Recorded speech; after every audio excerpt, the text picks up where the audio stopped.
Over the past few weeks, we've been building something intentionally. We've seen that habits are shaping who we are becoming, and we've looked at the heart beneath behavior. We've considered the culture of our homes and how what is normal becomes natural. And last week, we talked about training the will through obedience and practice. But now we come to a quiet but really powerful shift because there's a difference between a child who does what is right and a child who begins to choose what is right. There's a moment that every parent notices when it first happens. You walk into a room and something has already been done. Shoes are put away, a mess is cleaned up, a sibling has been helped, and wonder of wonders, you didn't ask. At first, it might feel surprising and maybe even small, but it's not small. It's a sign of something bigger and deeper. It's a sign that practice is becoming ownership. Because in the beginning, much of what we do as parents is prompting. We remind, we instruct, we guide, we follow through, and that's good. That's necessary. And that's how habits begin. But the goal is not constant prompting. The goal is formation. This is described as personal initiative. The fruit of a heart that has been trained through obedience and is now beginning to act faithfully on its own.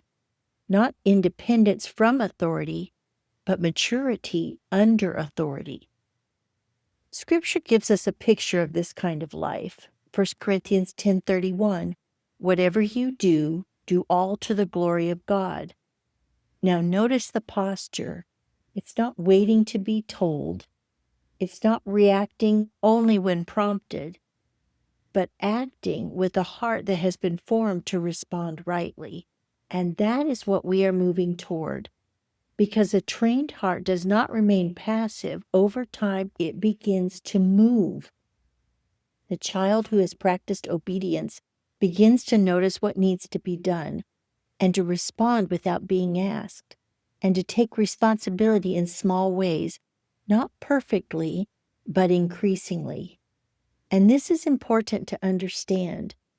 Initiative is not taught by removing guidance too early. It grows out of faithful, repeated practice. A child who has not been trained will not suddenly develop initiative, but a child who has been guided consistently, corrected patiently, and trained intentionally will begin to act on what has been formed inside. Now, this is a shift from I do what I'm told to I begin to do what is right. And that shift really matters because this is where habits begin to take root beyond supervision. And this is where our child begins to live with integrity and take ownership of responsibility and prepare for the kind of self-government that needs to come later. So as parents, we begin to look for it. We're not looking for perfection, but we're looking for movement.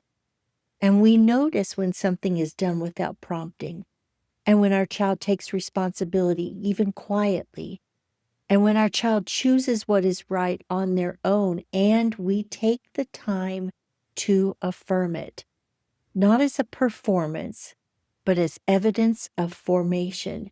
Because what's happening in those moments isn't just helpful behavior, it's the heart beginning to lead towards what is right.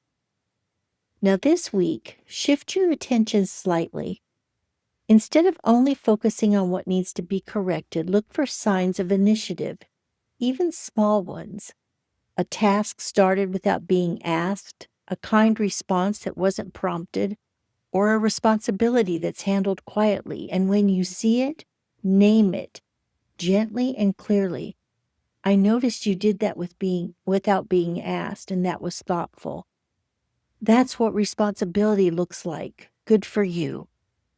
And alongside that, give one small opportunity, a place where your child can act without being told, and then step back just enough to let them try. Because initiative grows where there is both training and space, and over time, what was once prompted becomes chosen.